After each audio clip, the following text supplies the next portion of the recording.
قتل حسین اصل میں مرگ یزید ہے، اسلام زندہ ہوتا ہے ہر کربلا کے بعد۔ اصحاب اہل بیت پر قربان ہماری جان، اصحاب اہل بیت پر قربان ہماری جان، اصحاب اہل بیت پر قربان ہماری جان۔ کیوں نہ ہو رتبہ بڑا اصحاب اہل بیت کا، کیوں نہ ہو رتبہ بڑا اصحاب اہل بیت کا، ہے خدائے مصطفیٰ اصحاب اہل بیت کا، اصحاب اہل بیت پر قربان ہماری جان، اصحاب اہل بیت پر قربان ہماری جان۔ فدا کرو گے یا صدیق، فدا کا نفس یا عمر، فدا کا عینی یا عثمان، فدا کا قلبی یا حیدر، جانو فدائے اہل بیت، جانو فدائے اہل بیت، اصحاب اہل بیت پر قربان ہماری جان، اصحاب اہل بیت پر قربان ہماری جان۔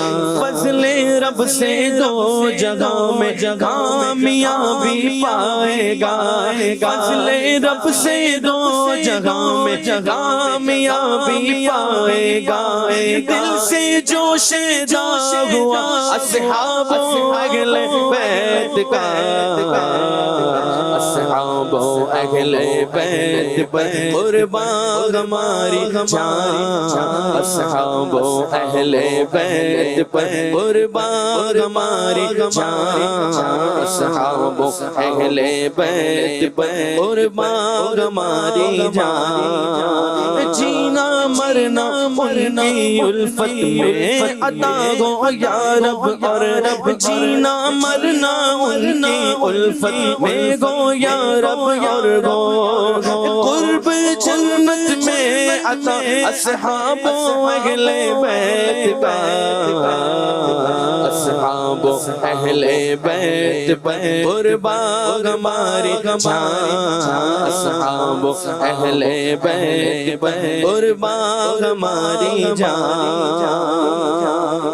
حشر میں مجھ کو شفاعت کی عطا خیرات ہو، حشر میں مجھ کو شفاعت کی عطا خیرات ہو، واسطہ یا مصطفیٰ اصحاب اہل بیت کا، اصحاب اہل بیت پر قربان ہماری جان، اصحاب اہل بیت پر قربان ہماری جان۔ فدا کرو گے یا صدیق، فدا کا نفس یا عمر، فدا کا عینی یا عثمان، فدا کرو گے یا حیدر، جانو فدائے اہل بیت، جانو فدائے اہل بیت، اصحاب اہل بیت پر قربان ہماری جان، اصحاب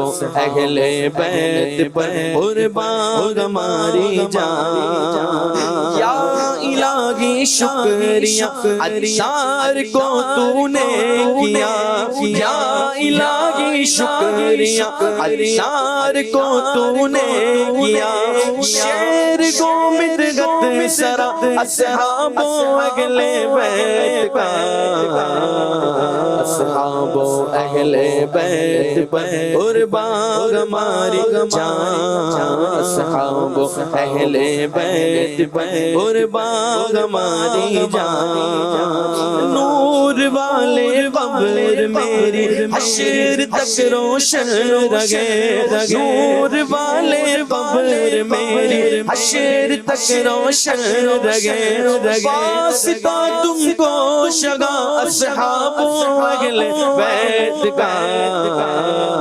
اصحاب اہل بیت پر قربان ہماری جان اصحاب اہل بیت پر قربان ہماری جان ہر برس میں حج کرو میٹھا مدینہ دیکھ لو ہر برس میں حج کرو میٹھا مدینہ دیکھ لو یا الہی واسطہ اصحاب اہل بیت کا اصحاب اہل بیت پر قربان ہماری جان اصحاب اہل بیت پر قربان ہماری جان اصحاب اہل بیت پر قربان ہماری جان سبحان اللہ جانم فدائے اہل بیت۔ الحمدللہ عز و جل ایک بار پھر پروگرام واقعہ کربلا لے کر حاضر ہیں۔ کل کے پروگرام میں ہم نے پہلا حصہ واقعہ کربلا کا کور کیا تھا، کچھ واقعات بھی بیان کیے، کچھ فضائل بھی بیان ہوئے، ریزن آف کربلا بھی بیان ہوا کہ یہ واقعہ ہوا کیوں، اس کے پیچھے سبب کیا تھا۔ اب ہم مرحلہ وار یہ واقعہ بیان کرتے کرتے وہاں پہنچے تھے کہ امام حضرت مسلم بن عقیل رضی اللہ تعالیٰ عنہ جب کوفہ پہنچے تھے تو آپ کا استقبال بھی ہوا، آپ نے خط بھی لکھ دیا امام حسین کو، مگر کوفے والوں نے آپ کے ساتھ بے وفائی کی، اور جب نماز مغرب کی جماعت آپ نے کی تو پہلے صبح تو 40,000 تھے، نماز مغرب میں 500 نمازی رہ گئے تھے، اور آپ نے جب نماز پڑھائی اور سلام پھیرا تو اب صرف امام مسلم بن عقیل ہی موجود تھے۔ آپ کے 2 صاحبزادے تو تھے، باقی کوئی بندہ ساتھ نہیں تھا۔ کوفے والوں نے بڑی بے وفائی کی تھی، اور امام مسلم بن عقیل اب تنہا تھے کہ جائیں کہاں، بچے بھی ہیں، اور آپ فرماتے کہ مجھے اپنے سے زیادہ غم اس بات کا تھا کہ میرے خط پر امام حسین اب سفر شروع کر دیں گے اور ان کو کوئی خبر دے دے کہ کوفے والوں نے میرے ساتھ بے وفائی کر دی ہے۔ اب وہ یہ سوچ رہے تھے کہ جب میرے یہ حال کیا ہے، میرے ساتھ دینے کے لیے کوئی تیار نہیں ہے، تو جب امام حسین آئیں گے تو ان کے ساتھ معاملات کیا ہوں گے۔ تو ناظرین، اب یہ دل خراش داستان اس طرح آگے بڑھتی ہے کہ حضرت مسلم بن عقیل اب جائے پناہ ڈھونڈ رہے تھے۔ وہ کوفہ جس میں ہزاروں لوگ آپ کی بیعت کر چکے تھے، جو ہزاروں لوگ آپ کو ویلکم کر رہے تھے، آج کوئی نہیں تھا آپ کا ساتھ دینے والا۔ پھر ایسا بھی ہوا کہ حضرت مسلم بن عقیل نے گھر میں پناہ لی، مگر ابن زیاد کے کارندوں کو پتہ چل گیا، آپ کو گرفتار کر کے گورنر ہاؤس لایا گیا۔ یہ کہہ کر لایا گیا کہ آپ سے تو مذاکرات کرنے ہیں، آپ سے تو بات کرنی ہے، مگر جب آپ گورنر ہاؤس کی عمارت میں داخل ہوتے ہیں تو ان ظالموں نے پہلے سے ہی دروازے کے دونوں طرف تیر انداز اور تلوار والے لوگ رکھے ہوئے تھے، اور جیسے حضرت مسلم بن عقیل اندر داخل ہوئے تو بلا کسی گفتگو کے آپ پر حملہ کیا گیا، آپ کو شہید کر دیا گیا۔ دونوں صاحبزادوں نے اپنی آنکھوں کے سامنے اپنے شفیق والد کے سر کو کٹتے دیکھا۔ جس طرح کا خوف ان پر طاری ہوا ہوگا وہ ہماری امیجنیشن سے بھی زیادہ ہے، مگر ان ظالموں کو ان بچوں پر بھی کوئی یوں سمجھے ترس نہ آیا، رحم نہ آیا۔ حضرت مسلم بن عقیل کے بچوں کو بھی شہید کر دیا گیا، اور جس ہانی بن عروہ کے گھر پہ آپ نے پناہ لی تھی ان کو بھی قتل کر دیا گیا، اور اس کے بعد شہیدوں کے سروں کو نیزوں پر چڑھا کر کوفے کی گلیوں میں گھمایا گیا۔ بے حیائی کے ساتھ، سنگ دلی کے ساتھ کوفے کے لوگوں نے مہمان کشی کا گویا عملی طور پر اعلان کیا۔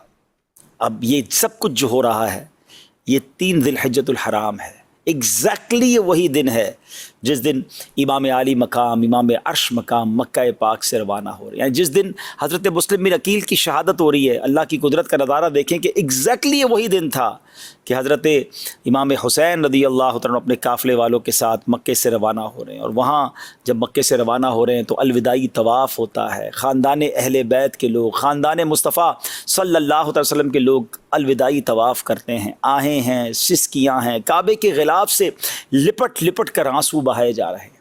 اور اس وقت بڑے بڑے صحابہ کرام علیہ رضوان نے اصرار کیا، امام حسین سے عرض کیا کہ حضور ایسا نہ کریں، آپ نہ جائیں، کوفے والوں میں یہ وفا نہیں ہے، آپ کے والد محترم بھی وہیں عراق میں ہی شہید ہوئے ہیں، آپ کے بھائی کو زہر بھی دیا گیا ہے، آپ مت جائیں کوفے۔ اب اس پہ بڑے بڑے نام ہیں، حضرت ابن عباس، حضرت ابن عمر، حضرت جابر، حضرت ابو سعید خدری۔ اور دوسرے صحابہ کرام رضوان اللہ تعالی علیہم مجمعین نے آپ کو بہت کوشش کی، بہت عرض کیا کہ حضور نہ کریں، آپ مت جائیں، مگر امام حسین کی بھی بات بڑی ویلڈ تھی کہ آپ نے کہا کہ پہلے تو کوفے کے لوگوں نے مجھے خط لکھے ہیں اور ایک دو نہیں سینکڑوں لیٹر آئے ہیں، تو اور وہ چاہتے ہیں کہ وہ میرے ہاتھ میں بیعت کریں، اور پھر میں نے اس بات کو کنفرمیشن کرنے کے لیے امام حضرت مسلم بن عقیل کو بھیجا، وہ وہاں گئے، وہاں ہزاروں لوگوں نے ان کے ہاتھ میں بیعت کر لی ہے، ان کا مکتوب مجھے مل چکا ہے کہ حضرت تشریف لائیے، ایوری تھنگ از کلیئر، سب بہتر ہے، تو پھر میرا نہ جانا کیا ہے؟ یعنی میں ان لوگوں کا ساتھ نہ دوں جو مجھے بلانا چاہتے ہیں؟ لیکن وہاں تو پانسا پلٹ چکا تھا نا ناظرین۔ حضرت مسلم بن عقیل نے جو مکتوب لکھا تھا وہ تو اچھے وقتوں میں لکھا تھا، مگر چند ہی دنوں میں کوفے والوں نے تو بے وفائی کر دی تھی۔ اور اب کیا ہوا؟ امام حسین 3 ذوالحجہ 60 ہجری کو اپنے اہل بیت، اپنے خدام، کل ملا کر یہ 82 لوگ تھے، 82 نفوس قدسیہ تھے، وہ راہ عراق کو روانہ ہو گئے ناظرین۔ اور اب جب امام حسین راستے میں تھے تو راستے ہی میں حضرت مسلم بن عقیل کی شہادت کی خبر بھی مل گئی۔ اب یہ کتنا بڑا یوں سمجھے دھچکا تھا کہ جس کو سفیر بنا کر بھیجا تھا، جس کے خط پر ہم جا رہے ہیں، انہی کو شہید کر دیا گیا۔ تھوڑی دیر کے لیے تو قافلہ رک گیا، مگر پھر سب کا مشورہ یہی ہوا کہ ہمیں سفر ترک نہیں کرنا چاہیے، ہمیں جانا چاہیے۔ دراصل تقدیر کا جو لکھا تھا وہ ہونا تھا، آپ کے مقدر میں جو فیصلہ تھا وہ پورا، رب کی وہ جو کہتے ہیں مشیت جو ہے وہ پوری ہونی تھی، تو امام حسین نے وہ سفر اختیار کیا۔ اب جب 2 منزل کوفہ رہ گیا تھا تو ایک یوں سمجھیے کہ گھڑ سوار نے اپنے 1000 گھڑ سواروں کے ساتھ، اپنے 1000 لوگوں کے لشکر کے ساتھ امام حسین کے لشکر کو انٹرسیپٹ کیا، روکا، اور ان کا نام تھا حر بن یزید ریاحی، اور اس کے ساتھ 1000 ہتھیار والے سوار بھی تھے۔ تو انہوں نے کہا کہ مجھے ابن زیاد نے بھیجا ہے اور آپ کے لیے کہا ہے کہ آپ کو اپنے ساتھ لے کر جانا ہے۔ تو امام حسین نے کہا کہ میں تو لڑائی کرنے آیا نہیں ہوں، مجھے کس بات کی وجہ سے آپ گرفتار کرنے آئے ہیں؟ میں تو تمہارے خطوط کی وجہ سے آیا ہوں، اور مجھے سینکڑوں خطوط لکھے گئے ہیں کوفہ کے لوگوں کی طرف سے۔ حر کہتا ہے مجھے تو معلوم ہی نہیں آپ کو خط لکھے گئے ہیں، ہمارا اس سے کوئی تعلق نہیں، ہمیں آرڈر ملا ہے، ہم آپ کے پاس آ گئے۔ امام حسین نے کہا ٹھیک ہے۔ امام حسین نے پہلے تو وہ خط دکھائے، کافی سارے خطوط دکھائے، اور پھر کہا کہ اگر پھر بھی تم مجھے نہیں جانے دینا چاہتے یا تم نہیں پسند کرتے ہو کہ میں کوفہ جاؤں تو مجھے راستہ دے دو، میں واپس چلا جاتا ہوں، میں لڑائی کرنے تو آیا نہیں۔ ناظرین یہ بات بڑی سمجھنے والی ہے کہ جس کو فائٹ کرنی ہو، جس کو لڑائی کرنی ہو، وہ بچے لے کے نہیں جاتا ساتھ، وہ فیملی کے لوگ لے کے ساتھ نہیں جاتا، وہ بغیر ہتھیار کے نہیں جایا جاتا۔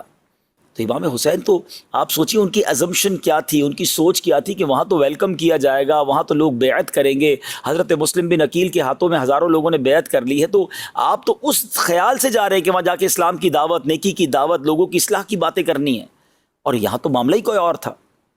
لیکن حر کے دل میں اہل بیت کی محبت بھی تھی، وہ بے ادبی نہیں کرنا چاہتا، وہ کہتا حضور میں مجبور ہوں، مجھے حکم ملا ہے، اس لیے مجھے اس پر عمل کرنا ہے۔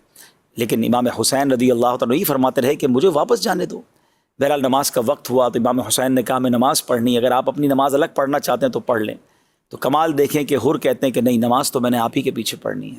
امام حسین نے امامت کی، اپنے قافلے والوں کی بھی امامت کی، اور حر اور ان کے قافلے والوں نے بھی آپ کے پیچھے نماز پڑھی۔ مگر ابن زیاد کو کچھ کہتے نا بھنک پڑ گئی کہ حر وہ سختی نہیں کر پا رہے جو کرنی چاہیے، معاذ اللہ اس کا ارادہ تو کچھ اور تھا نا۔ تو اب حر ابن زیاد نے اپنے جاسوس بھیجے کہ جا کر دیکھو کہ حر کا امام حسین کے ساتھ معاملہ کیا ہے۔ اب پیغام یہ آیا کہ آپ یزید کے ہاتھ بیعت کر لیں یا پھر ہم آپ کو گرفتار کر لیں گے۔ امام حسین فرماتے ہیں کہ مجھے تو بیعت کروانے کے لیے بلایا گیا تھا۔ آپ سوچے تو صحیح کہ کیفیت دل کی کیا ہوگی، مکتوب بھیج کر بلایا گیا، یہ کہہ کر بلایا گیا کہ آپ کے ہاتھ پر بیعت کرنا، اور جب کوفے کے قریب پہنچتے تو کوفے میں داخلہ بھی نہیں مل رہا، اور کہا یہ جا رہا ہے کہ آپ نے یزید کے ہاتھ پہ، اس بدکار کے ہاتھ پہ بیعت کرنی ہے۔ امام حسین نے مدینہ منورہ میں بھی منع کیا تھا، یہاں بھی منع فرما دیا، اور اب جب یہ اطلاع پہنچی ابن زیاد کو کہ وہ بیعت کرنے کے لیے تیار نہیں ہے، تو اس بدبخت نے ایک اور لشکر بھیجا، اور اس لشکر کا سپہ سالار ابن سعد کو بنا کر بھیجا۔ اور ابن سعد جب نہیں چاہتا تھا کہ میں معاذ اللہ امام حسین کے شہادت یا ان کے قتل کا بوجھ اپنے سر پہ، وہ بڑی پس و پیش سے کام لیتا رہا، کہا سوچو تو صحیح کہ کس کے خلاف لڑائی ہو رہی ہے، یہ تو نواسہ رسول ہے، وہ نہیں چاہتا تھا کہ یہ گناہ اس سے ہو۔ مگر اب لالچ، آپ کو یاد رہے کہ ابن سعد اس وقت رے کا گورنر تھا، رے جو آج کل ایران کا شہر تہران ہے، تو اس کو یہ کہا گیا کہ ٹھیک ہے اگر تم نے لڑائی نہیں لڑنی، تم نے گرفتار نہیں کرنا، یا تم نے ان کے ساتھ مقابلہ نہیں کرنا، تو گورنر چھوڑ دو۔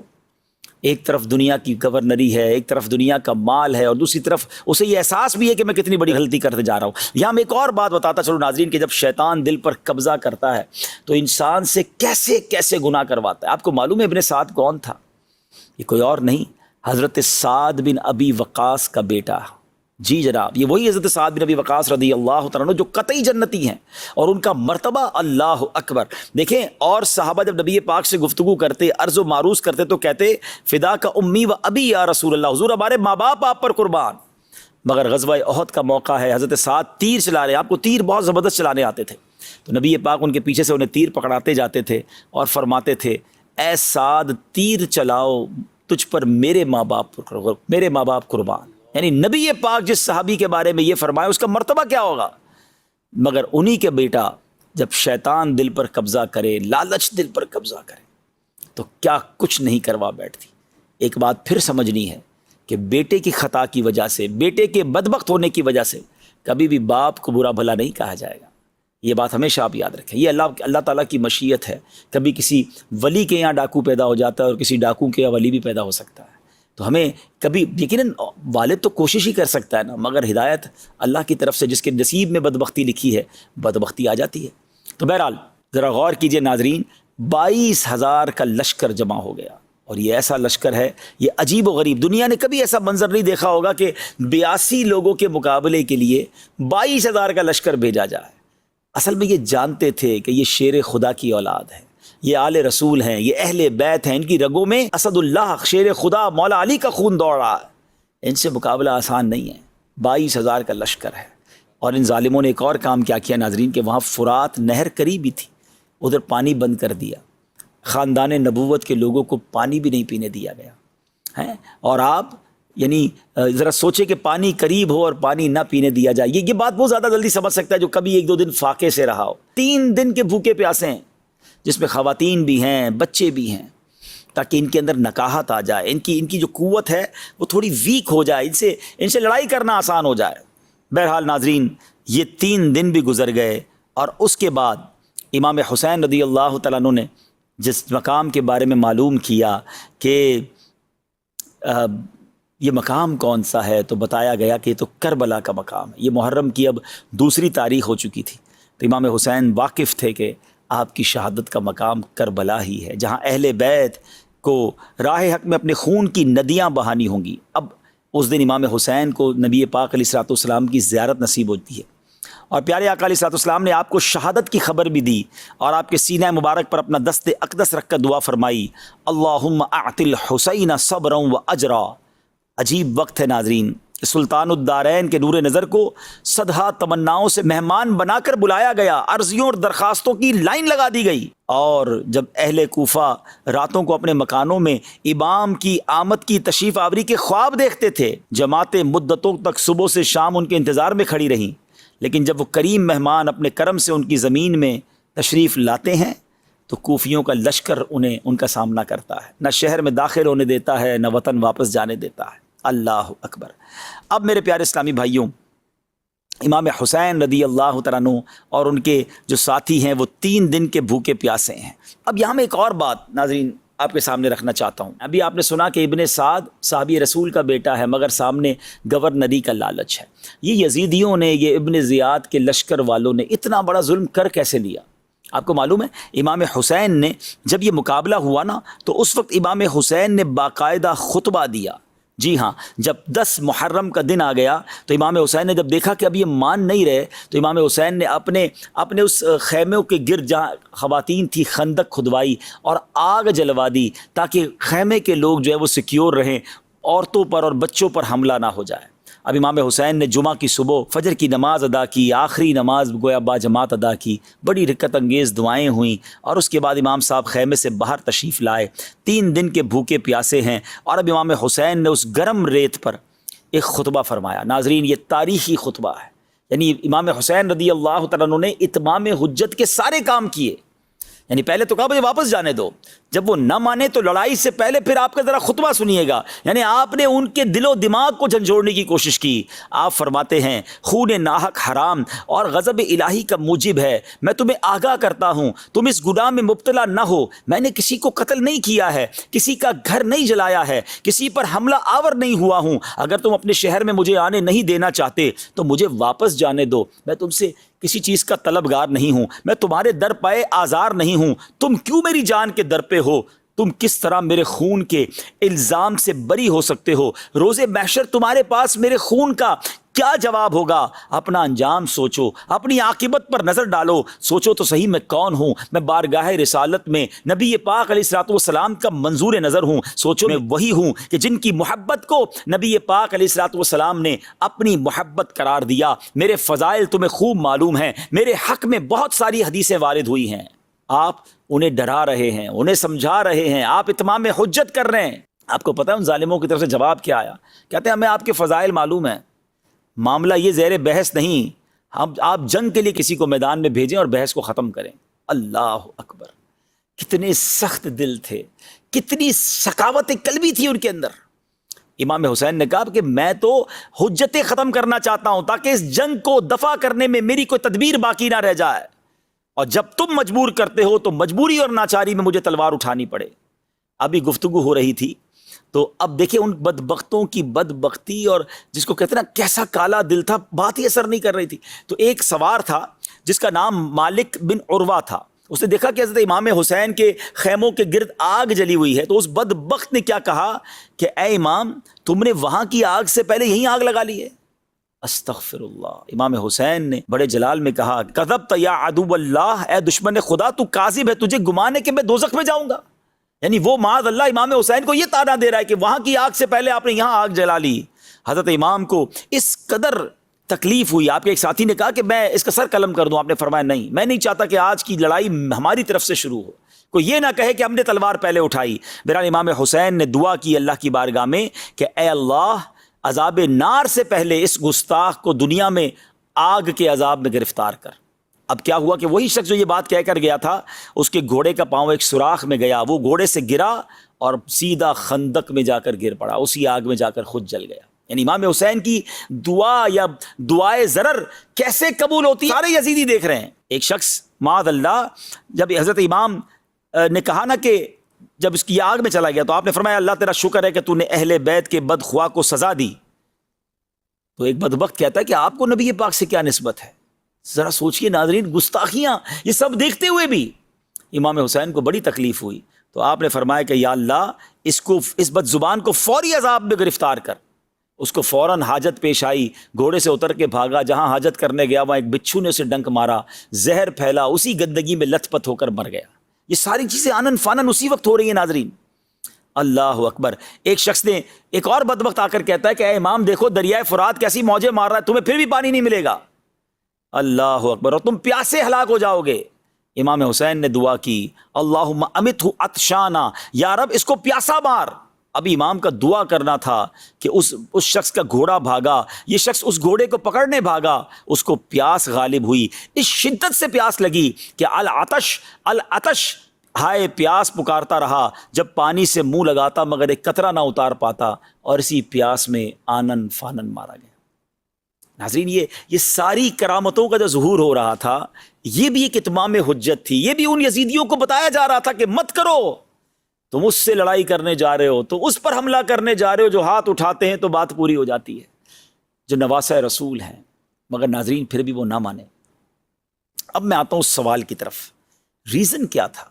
یہ تو کلمہ پڑھنے والے تھے، یہ تو اللہ کو بھی مانتے تھے، اللہ کے رسول کو بھی مانتے تھے، ان کو یہ حدیثیں بھی معلوم تھیں، مگر ریزن کیا تھا؟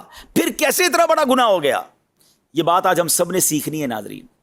بات یہ ہے کہ جب شیطان دل پر حاوی ہو جاتا ہے نا، جب لالچ انسان پر قابو پا جاتی ہے، تو پھر انسان ایسے گناہ کرتا ہے کہ دنیا حیران ہو جاتی ہے۔ آج بھی ہم حیران ہیں کہ یزیدیوں کو سمجھنا ہی کر کے آ رہے ہیں، کہ اللہ کو جواب کیا دیں گے، اللہ کے حبیب کو کیا جواب دیں گے، ساری دنیا لعنت کرے گی ان پر، لیکن نہیں آئی نا سمجھ۔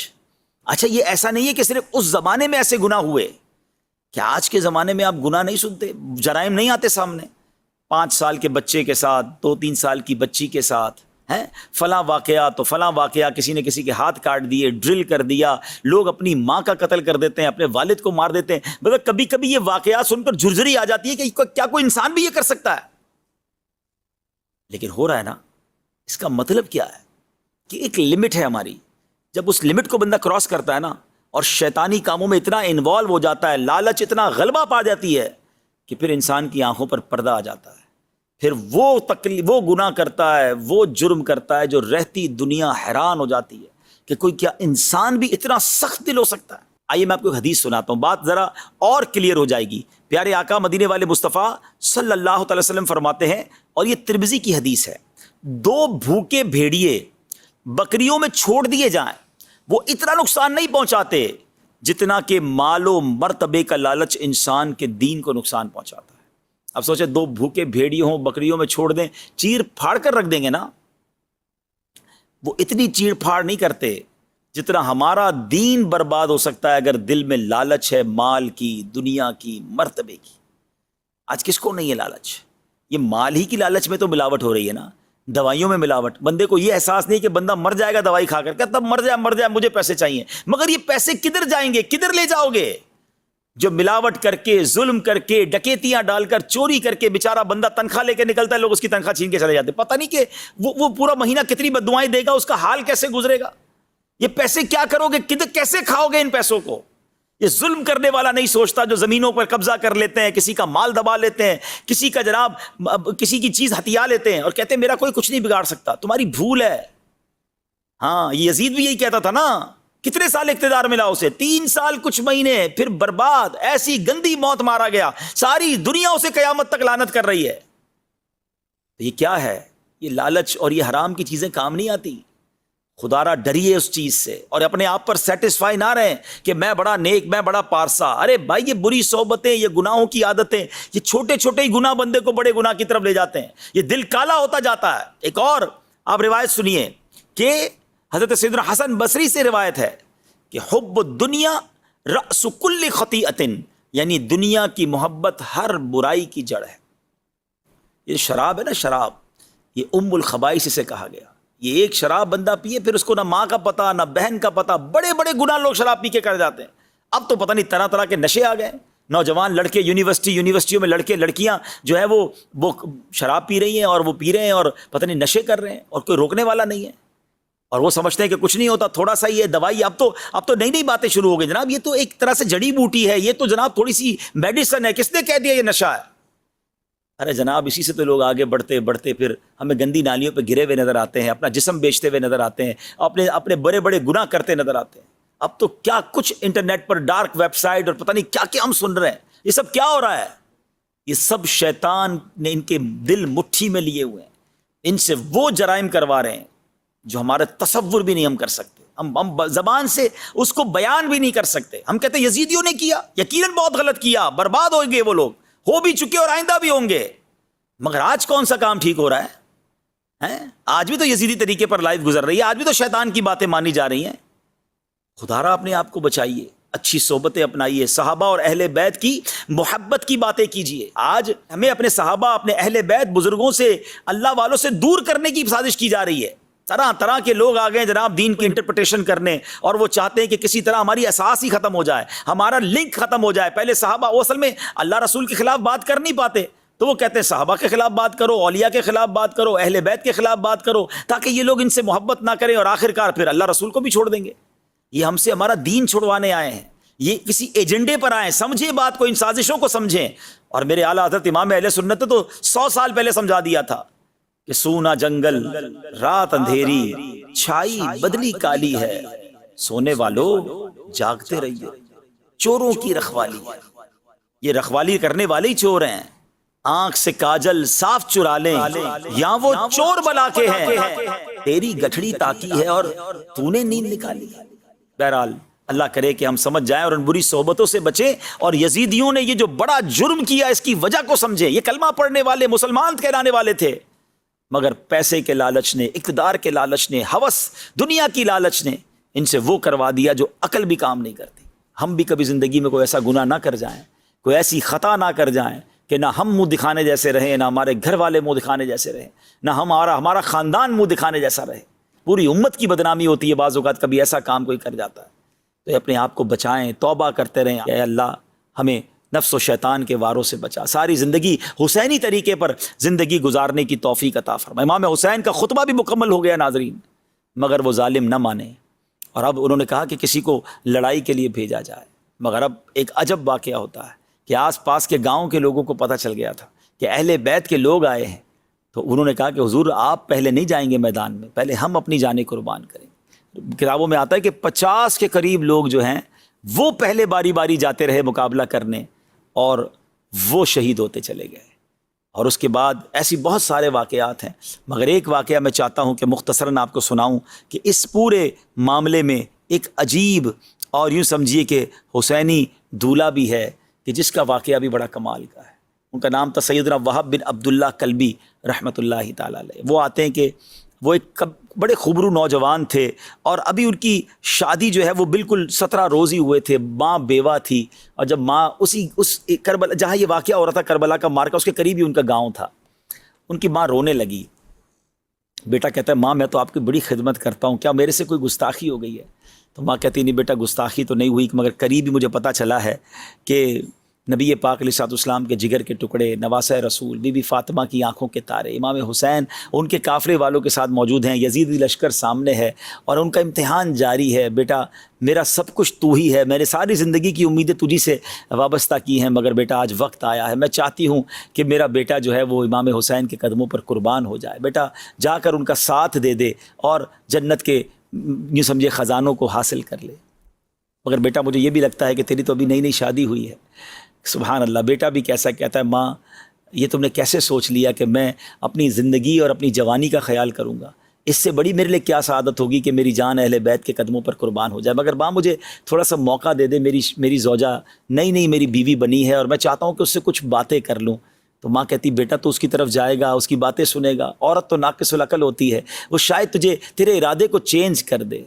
تو ماں سے کیا کہتا ہے وہ بیٹا؟ کہتا ہے ماں جو اب دل میں اہل بیت کی محبت جاگی ہے نا, اب وہ پہاڑ تو ہل سکتا ہے, میری نیت یا میری جو قوت ارادہ ہے اب وہ نہیں ہل سکتا, کوئی نہیں ہلا سکتا. اپنی بیوی کے پاس جاتا ہے اور جا کر کہتا ہے کہ اے میری زوجہ نئی شادی ضرور ہوئی ہے, ہم نے بڑے عہد و پیما کیے ہیں کہ زندگی ساتھ گزاریں گے, زندگی کے خوشگوار دن دیکھیں گے, مگر وقت آ گیا ہے قربانی کا. ہمارے گاؤں کے قریب ہی کربلا کے میدان میں امام حسین اپنے لشکر کے ساتھ اپنے قافلے کے ساتھ موجود ہیں, اور سامنے یزیدیوں نے ظلم کی آندھیاں بہائی ہوئی ہیں. یہ کیسے ہو سکتا ہے کہ ہم تو زندگی کے مزے اڑائیں اور ہمارے قریب امام حسین اپنے گھر والوں کے ساتھ شہید ہو جائیں؟ تو میں نے ارادہ کیا ہے کہ اس سے پہلے کہ امام حسین اور ان کے قافلے والوں کے لیے کوئی تلوار اٹھے, میں جاؤں اور اپنی جان ان کے قدموں پہ پہلے میں قربان کروں. تو تم بس اپنی زندگی گزار لینا اور مجھے اجازت دے دو. بیوی بھی بڑی فرما بردار ہے, کہتی ابھی تو شادی ہوئی ہے اور ابھی سے آپ نے حوروں کے پاس جانے کا ارادہ کر لیا ہے. میں نے تو سنا ہے کہ شہید ہوتے ہی وہ فوراً جنت میں پہنچ جاتے ہیں. تو ایک وعدہ کیجئے کہ آپ جب وہاں پہنچ جائیں تو میرے لیے بھی ایسی کوئی صورت بنائیے گا کہ میں بھی آپ کے قدموں میں جنت میں حاضر ہو جاؤں. یہ نوجوان اپنی والدہ کو لے کر, اپنی بیوی کو لے کر امام حسین کے قدموں میں آتے ہیں, اور امام حسین سے کہتے ہیں حضور یہ میری ماں ہے, بیوہ ہے, میں اس کا ایک ہی بیٹا ہوں, اور یہ میری 17 دن کی پرانی بیوی ہے, اور ہمارا بڑا پیار ہے آپس میں, مگر آج میں نے نیت کر لی ہے کہ میں آپ کے قدموں میں قربان ہو جاؤں. میں آپ کی طرف سے پہلے میں لڑائی میں حصہ لوں, مگر حضور ایک وعدہ چاہتا ہوں کہ اگر مجھے جنت مل جائے تو میں جنت میں بھی اپنی اس بیوی کو اپنے ساتھ رکھنا چاہتا ہوں, وہاں بھی آپ کے خاندان کی کنیزوں میں اس کو شامل فرما لیجئے. امام حسین نے بڑی دعاؤں سے نوازا, ماں بھی بیٹھی ہے, بیوی بھی بیٹھی ہے, اور اس کے سامنے وہ نوجوان امام حسین کے قدم چوم کر تلوار ہاتھ میں لیے یزیدیوں کی طرف چل پڑتا ہے. کیسا منظر ہوگا ناظرین. اور اس نوجوان نے جو کمال شجاعت دکھائی, نہ جانے کتنے یزیدیوں کو واصل جہنم کیا, اور آخرکار لڑتے وہ نوجوان شہید ہوا. ان یزیدیوں نے اس کا جو سر ہے وہ اچھال دیا امام حسین کے لشکر کی طرف. بیوی نے اپنی گود میں لیا, اپنے شوہر کے ماتھے کو چوما, اور تھوڑی دیر بعد دیکھا گیا تو اس زوجہ کی بھی روح جو ہے اپنے شوہر پر قربان ہو چکی تھی. ناظرین یہ ہیں قربانیاں جو اس حسینی لشکر کے ساتھ وہاں کے رہنے والوں نے دی, اہل بیت کے غلاموں نے دی. کہ کیسے ہو سکتا ہے کہ خاندان نبوت پر کوئی زخم آئے, پہلے ہماری جانیں حاضر ہیں, ہمارے سینے حاضر ہیں.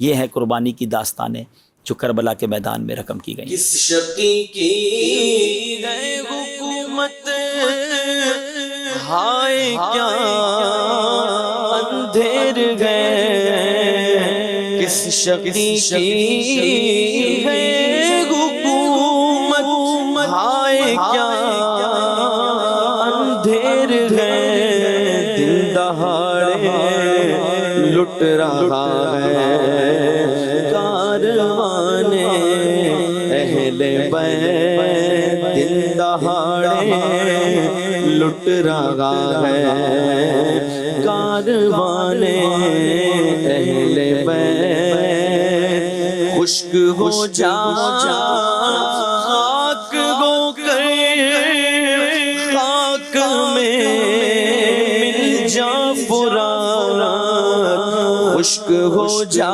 خاک ہو کر خاک میں مل جا فرات، خاک تجھ پر دیکھ تو سوکھی زبان اہل بیت۔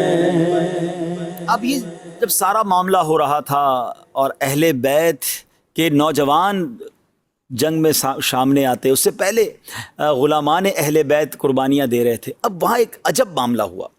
وہ شخص جس نے سب سے پہلے امام حسین کے قافلے کو انٹرسیپٹ کیا تھا، کوفہ نہیں جانے دیا تھا، 1000 گھڑ سواروں کے ساتھ جا کر اس نے یوں سمجھیے کہ روکا تھا، وہ کون تھا؟ حر بن یزید۔ اچھا حر نے کیا کیا کہ حر نے جب یہ سارا منظر دیکھا نا تو حر کی کیفیت بدلنے لگی، اور حر بڑا بے چین تھا، مضطرب تھا، وہ جانتا تھا یہ نواسہ رسول ہے، وہ بیان بھی سن چکے تھے، وہ تقریر بھی سنی تھی انہوں نے۔ تو حر جو ہے وہ بڑی بے چینی کے ساتھ ابن سعد کے پاس جاتا ہے، کہتا ہے اے ابن سعد، تم سوچو نواسہ رسول سے جنگ کرو گے تو نبی پاک کو کیا جواب دو گے؟ عمر بن سعد کے پاس جواب تو کوئی تھا نہیں، وہ وہاں سے ہٹ کر پھر میدان میں چلے جاتے، بدن کانپ رہا تھا، پریشان تھے۔ تو حضرت حر کے بھائی تھے مصعب بن یزید، انہوں نے کہا کہ تم تو بڑے سپہ سالار، بڑے بہادر، بڑے جرنیل، بڑی بڑی جنگیں لڑی ہیں، سامنے چھوٹا سا لشکر ہے، تمہارا حال کیا ہو گیا ہے؟ اتنے گھبرا کیوں گئے ہوتے، ڈر کیوں رہے ہو؟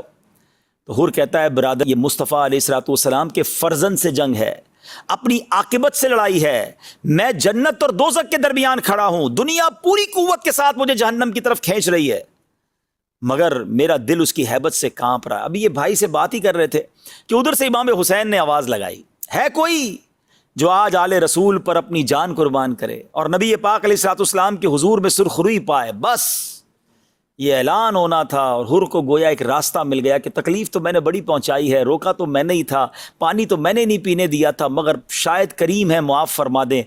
گھوڑا دوڑایا، ذرا امیجن کریں، ایک طرف 22,000 کا لشکر، ایک طرف 70-82 لوگ ہیں، اور حضرت حر بن یزید دوڑتے ہوئے جو ہے نا اپنا گھوڑا دوڑاتے ہوئے امام حسین کے پاس پہنچ جاتے۔ ایوری بڈی شاکڈ، آپ کے یزید کے لشکر کے سارے لوگ حیران ہیں کہ حر کیا کر رہا ہے، اور آپ وہاں جا کر امام حسین سے کہتے ہیں کہ کیا مجھے معافی مل سکتی ہے؟ میں نے آپ کو روکا، میں نے آپ کو تکلیف دی، مگر مجھے سمجھ آ گئی ہے کہ میں غلط تھا، میں آج اپنی جان آپ کے قدموں پہ قربان کرنا چاہتا ہوں، مجھے معاف فرما دیجیے۔ امام حسین تو کریم تھے، آپ نے کہا کریموں کے در سے معافی ہی ملا کرتی ہے۔ اب حر نے کہا کہ حضور اب میں پہلے جاؤں گا اور اپنی جان آپ کے لیے قربان کروں گا۔ اور جب حضرت حر وہاں جاتے ہیں سامنے والوں کی طرف لڑنے کے لیے تو سارے یزیدی اس کو تانے دیتے ہیں کہ تو نے کیا کیا، اتنا بڑا لشکر چھوڑ دیا، اتنا مال و متا چھوڑ دیا، اتنی بڑی تم نے جو ہے وہ دنیا کی رنگینیاں چھوڑ دیں۔ اللہ اکبر۔ تو حر پتہ ہے کیا جواب دیتے ہیں کہ اللہ اکبر، وہ کہتے ہیں کہ میں یہ خوب جانتا ہوں کہ میں نے کیا کیا ہے، میں نے گلستان رسول کے اس مہکتے پھول پر جان قربان کرنے کی جو ہے وہ نیت کر لی، اور میں جانتا ہوں کہ نبی پاک کی غلامی سے بڑھ کر کوئی دولت نہیں ہے۔ اب جناب حملہ ہوتا ہے، حر کئی لوگوں کو یوں سمجھے کاٹ کے رکھ دیتے ہیں، مگر آخر کار حضرت حر بھی شہید ہو جاتے ہیں۔ ذرا سوچئے کہ اب حضرت حر رضی اللہ تعالی عنہ کہلاتے ہیں، اب حضرت حر کا مزار موجود ہے۔ یزیدیوں کا نام لینے والا کون ہے؟ مگر وہ ایک فیصلہ، وہ ایک ڈیسیشن، وہ ایک رائٹ ٹائم ڈیسیشن تھا کہ یزید کے لشکر سے نکلے اور جنتی لشکر میں شامل ہو گئے۔ شاعر کہتے ہیں نا، یہ نعرہ حر کا تھا جس وقت فوج شام سے نکلا، کہ دیکھو یوں نکلتے ہیں جہنم سے خدا ورا۔ ناظرین، یہاں میں ایک بات کرنا چاہوں گا، حضرت حر نے ہاتھ پیر کانپ رہے تھے، گھبراہٹ تھی، جنت بھی ہے سامنے دوزخ بھی ہے، دوزخ کے ساتھ پیسہ بہت تھا، حرام کے ساتھ بڑا اقتدار بھی تھا، بہت مزے بھی تھے لائف کے، سامنے شہادت تھی، انہیں پتا تھا کہ میں بچوں گا نہیں، میں اگر سامنے چلا گیا امام حسین کی طرف گیا تو وہاں شہادت ہی ہے، مگر انہیں پتا تھا کہ یہاں جی گیا تو مر جاؤں گا، وہاں مر گیا تو جی جاؤں گا۔ یہاں بچ گیا تو مارا جاؤں گا قیامت کے دن، وہاں اگر مارا گیا تو قیامت کے دن بچ جاؤں گا. یہ ڈیسیشن لیا انہوں نے، اور کیسا ڈیسیشن لیا کہ آج ساری دنیا ان کے گن گاتی ہے. ہم میں سے کئی لوگ ایسے ہوں گے، ذرا غور سے سنیے گا، جو اس وقت شاید ملتی جلتی کیفیت میں ہے. کوئی حرام کما رہا ہے، کوئی رشوت کا کام کر رہا ہے، کوئی سود کا کام کر رہا ہے، کوئی شراب پی رہا ہے، کوئی نشہ کا کام کر رہا ہے، کوئی ڈرگز بیچ رہا ہے، کوئی ڈکیتی کر رہا ہے، کوئی چوری کر رہا ہے، کوئی ظلم کر رہا ہے، کوئی جھوٹ بول رہا ہے، کوئی بدکاریاں کر رہا ہے، کوئی بری صحبتوں میں ہے، بے حیائی کے والے دوستوں میں ہے، گندی دوستیاں لگائی ہوئی ہیں. کبھی کبھی دل میں خیال آتا ہے، مسلمان تو ہے نا یار، چھوڑ دیتا ہوں، غلط ہے، اللہ کی طرف چلتا ہوں. پھر شیطان کہتا ہے نہیں چھوڑ کے جائے گا تو پھر مزے ختم ہو جائیں گے، پیسے ختم ہو جائیں گے، زندگی کی رونق ختم ہو جائے گی. ڈیسیشن نہیں لے پا رہا، کشمکش میں ہے. حضرت حر کے اس فیصلے کو یاد کیجئے ناظرین، کیا شاندار فیصلہ کیا. چند قدم کیا چلے، وہ یزیدی سے حسینی بن گئے، وہ یزیدی سے رضی اللہ تعالی عنہ بن گئے. جن کا کوئی نام لینے والا نہیں تھا، آج ساری دنیا ان کا نام لینے والے بن گئی. کیوں؟ کریکٹ فیصلہ کیا، رائٹ ٹائم پر فیصلہ کیا. ہم میں سے بہت سارے لوگ ہیں جو صرف سوچ ہی رہے ہیں، چھوڑ دوں گا یار، تھوڑے دنوں بعد چھوڑ دوں گا، شراب کا کام چھوڑ دوں گا، رشوت چھوڑ دوں گا، سود چھوڑ دوں گا، غلط کام چھوڑ دوں گا. چھوڑ نہیں رہے، اور کہیں ایسا نہ ہو یہی بری عادت لے کر قبر میں چلے جائیں، موقع ہی نہ ملے چھوڑنے کا. میں آپ کو صحیح بتاؤں، یہ آج ہی کا تو دن تھا نا، 10 محرم ہی کا تو دن تھا جب حضرت حر نے یہ فیصلہ کیا تھا. کیا آج میں اور آپ یہ فیصلہ نہیں کر سکتے؟ This is the right day for the right decision. بہترین موقع ہے اچھا فیصلہ کرنے کا. آؤ نا آج فیصلہ کر لیں کہ میں چل پڑتا ہوں اللہ کی رحمت کی طرف، میں چھوڑ دیتا ہوں حرام چیزیں، میں چھوڑ دیتا ہوں حرام کمائی، میں چھوڑتا ہوں حرام صحبتیں. تم ایک کام غلط چھوڑو تو صحیح، وہ رب کی رحمت تم پر برسنا شروع ہو جائے گی. حلال کے دروازے کھل جائیں گے، سکون کے دروازے کھل جائیں گے، برکت کے دروازے کھل جائیں گے. کب تک سوچتے رہو گے کہ کروں یا نہ کروں؟ ارے کر لو آج. آج حضرت حر کا وہ پیغام، کربلا کا میدان ہم سب کو پکار رہا ہے کہ آ جاؤ اللہ کی طرف، چھوڑ دو یہ برے کام. بلکہ اگر مجھے کوئی غیر مسلم بھی سن رہا ہے نا، میں تو اس کو بھی دعوت دیتا ہوں، آ جاؤ اسلام کی طرف، آ جاؤ میرے اللہ کے دین کی طرف. یہی راہ نجات ہے، یہی آخرت کے لیے تم سب کے لیے بھی. ایسے مجھے معلوم ہے کہ کئی لوگ ہیں جو مسلمان نہیں ہیں مگر کربلا والوں سے محبت کرتے ہیں. اگر کربلا والوں سے محبت کرتے ہو تو ان کے خدا سے بھی محبت کر لو نا. وہ جس کا کلمہ پڑھتے ہیں اس نبی کا کلمہ بھی پڑھ لیجئے نا. آ جائیے. تو آج موقع ہے چل پڑنے کا، چھوڑیے بری چیزیں اور نیکی کی طرف چل پڑیے. یہ کر لیا حضرت حر نے اور کامیاب ہو گئے. ناظرین، اب حضرت حر بھی شہید ہو گئے. اب ایک ایک کر کے خاندان نبوت کے، خاندان رسالت کے چشم و چراغ جانے لگے. ہاتھ میں تلوار لیتے اور پشتوں کے پشتے لگا دیتے. ابن سعد کا یہ کہنا ہے کہ اگر ہم کوئی فریب نہ لاتے، ہم پلاننگ غلط نہ کرتے، ایک ساتھ حملہ نہ کرتے، ان کو بھوکا پیاسا نہ رکھتے، تو شاید 22,000 کا لشکر بھی ان پہ قابو نہ پا سکتا تھا. کیونکہ یہ ذوالفقار چلانے والے مولا علی کی اولاد میں سے تھے. ان کی رگوں میں مولا علی کا خون چلتا تھا. وہ فاتح خیبر کی اولاد تھے. ایک ایک کر کے خاندان نبوت کے چشم و چراغ شہید ہوتے گئے. اور پھر علی اکبر نے اجازت چاہی. علی اکبر کون ہیں؟ امام حسین کے بڑے صاحبزادے، ہم شکل مصطفیٰ ہیں، جوان. امام حسین نے ان کو بھی اجازت دی، اور انہوں نے کئی یزیدیوں کو ان کے سر کاٹے، ان کو تہو تیغ کیا، خاک میں خون آلود کیا. مگر آخر کار بھوک بھی تھی، پیاس بھی تھی، نکاہت بھی تھی. آپ بھی زخموں سے چور چور ہو کر شہید ہو گئے. اب آپ کے گھر والوں نے دیکھا کہ علی اصغر بہت رو رہے ہیں، 6 مہینے کے ہیں، پیاسے ہیں، 3 دن سے بچہ پانی نہ پیے تو کیا حال ہوگا، دودھ بھی ختم. تو کہا کہ چلو ان کو تو آپ لے جائیں اور جا کر ان کو تو یہ بدبخت پانی پینے دیں گے. امام حسین انہیں ہاتھ میں لے کر باہر آتے ہیں اور کہتے ہیں مجھے نہ دیں، صرف اس کو پانی دے دیں. مگر ان بدبختوں کی بدبختی دیکھیں کہ ایسا تیر تاک کر چلایا کہ حضرت علی اصغر کے گلے میں پیوست ہو گیا. پیاسا گلا، پانی تو نہ دیا مگر شہید کر دیا. امام حسین جب واپس آنے لگے نا تو خاندان کے لوگ سمجھے کہ پانی مل گیا، جبھی تو پرسکون لیٹے ہیں ہاتھ میں ہیں، جبھی تو لگتا ہے کہ ہل بھی نہیں رہے، رو بھی نہیں رہے، تو لگتا ہے پانی مل گیا ہے. تو گھر والوں نے پوچھا کہ کیا پانی مل گیا؟ تو امام حسین فرماتے ہیں کہ جام کوثر پینے، کوثر سے سیراب ہونے نانا جان کے پاس علی اصغر روانہ ہو گئے. آئے ہائے ہائے، آپ سوچیں یہ کیسا ظلم ہے. اور اب اس کے بعد امام حسین کی باری تھی. 10 محرم ہی کا دن تھا. امام حسین اب اس قافلے میں آخری بچتے ہیں عابد بیمار کے بعد، کیونکہ حضرت عابد بیمار تو بیمار تھے. حضرت امام زین العابدین مولا حضرت امام حسین اب ذوالفقار تلوار لے کر جاتے ہیں اور بہت سارے یزیدیوں کو خاک و خوب میں نہلا دیتے ہیں. جس طرف رخ کرتے ہیں لشکر کا لشکر تہو تیغ ہو جاتا ہے، مگر آخر کار آپ بھی پیاسے تھے، کئی دنوں کے پیاسے تھے، زخموں سے چور چور ہو کر آپ بھی شہید ہو جاتے ہیں۔ ان ظالموں کو اس پر بھی بس نہیں ہوتی، آپ کا سر انور تن سے جدا کر کے وہ ظالم نیزے پر اٹھاتے ہیں، مگر ناظرین جب ان کا سر انور نیزے پر اٹھایا جاتا ہے تو اس وقت بھی آپ کا سر انور تلاوت قرآن کر رہا ہوتا ہے۔ اللہ اکبر۔ امام حسین نے کربلا کے میدان میں آپ کے قافلے والوں نے نمازیں بھی ادا کی، اور نیزے پر جو سر انور نے تلاوت کی۔ یہ سب ہمارے لیے میسج ہے۔ عبادت ہو تو ایسی ہو، تلاوت ہو تو ایسی ہو، سر شبیر تو نیزے پہ بھی قرآن سناتا ہے۔ اب ذرا سوچیں کہ ہم حسینی بھی کہلائیں، پنجتن کے غلام بھی کہلائیں، نہ ہمیں نماز پڑھنے کا شوق، نہ تلاوت قرآن کا شوق، بتائیں نا یہ کیسی غلامی ہے۔ امام حسین تلوار کے سایوں میں نماز پڑھیں، ہم اپنے بیڈ روم میں رہیں اور ہماری فجر کی نماز قضا ہو جائے، ہم آفس میں جائیں تو ظہر عصر مغرب قضا ہو جائے، ہم دوستوں میں جائیں تو عشاء قضا ہو جائے۔ یہ کیسی حسینیت ہے، یہ کیسی پنجتن پاک کی غلامی ہے۔ ان کا سر انور تو نیزے پہ تلاوت کرے اور ہمیں تلاوت قرآن کرنا ہی نہ ہے۔ یہ بڑی تعداد ہم میں وہ ہے جو پورا سال قرآن نہیں پڑھتی ہے۔ نہ کرے ناظرین ایسا، خدا را حسینیت اگر حسینی واقعی بننا ہے نا تو نماز کے پابند بنے، قرآن کے پابند بنے، ظلم سے دور رہیں۔ یزیدی ظالم تھے نا، ہم کہتے ہیں ہم ظالم نہیں ہیں، ہم سمجھتے کسی کا قتل کرنا ہی ظلم ہے۔ ارے کسی کو برا بھلا کہنا بھی تو ظلم ہے، کسی کا دل دکھانا بھی تو ظلم ہے، کسی کا مال دبا لینا بھی تو ظلم ہے، کسی پر روب جمانا بھی تو ظلم ہے۔ ظلم کی تو بہت ساری قسمیں ہیں نا۔ امام حسین مظلوم تھے، یزیدی ظالم تھے۔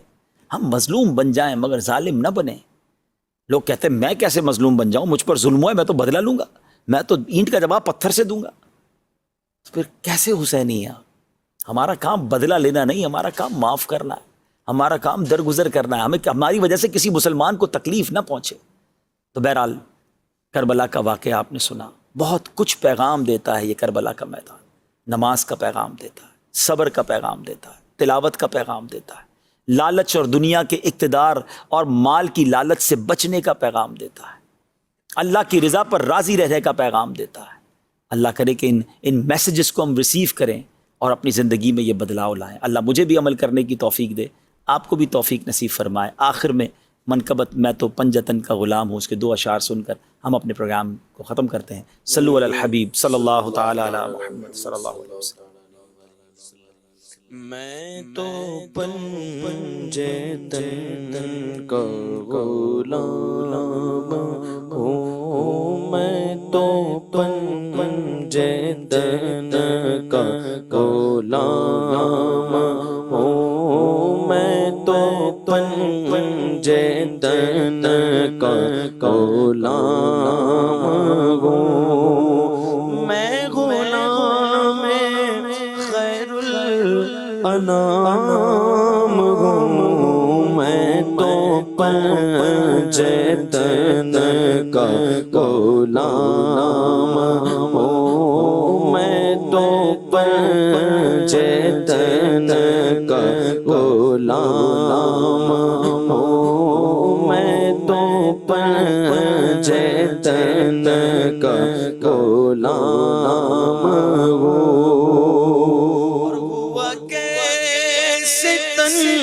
سے وہ سر جدا جگہ عشق گو بگی کربلا میری بات اون کی بات گئے میرے سامنے وہی ذات گئے، وہی جن کو شیر خدا کہے، جینے باب صلی علی کہے، وہی جن کو آل نبی کہے، وہی جن کو ذات علی کہے، وہی پختہ ہے میں تو